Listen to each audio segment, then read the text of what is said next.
So I think pivots are generally very much misunderstood.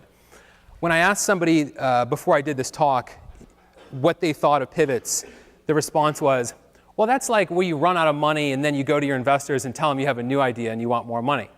That's not really what a pivot is.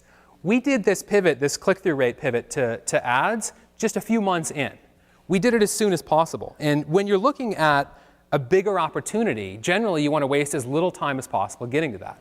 So when you hear pivot, I think you should know what I'll tell you is one of the secrets of Silicon Valley, which is most successful startups have pivoted. Does anybody know what Flickr was before it was a photo sharing site? Nobody knows? Interesting. Interesting. Good. OK, so it is a secret. So nobody knew. So Flickr was a multiplayer game.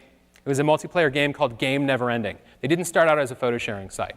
They were running out of money, and they knew that if they didn't have something that was going to get users coming back more than the game was, they were going to be out of business. And so even though they really loved the game they were doing, they built Flickr.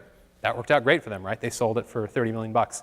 Heroku was not originally Rails hosting in the cloud. Heroku originally was a code editor. The idea was you're an engineer, you open up a browser, you can just start typing.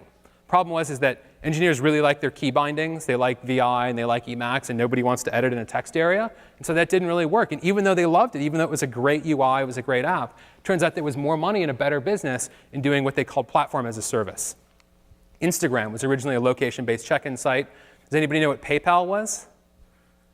So PayPal today is email payments, of course, used for things like eBay auctions and stuff like that. PayPal was originally a Palm Pilot application for beaming money back and forth. So none of these businesses started out where they ended up. And I think that story should be told to more people, because one of the things it communicates to me is that you don't have to have the exact perfect idea.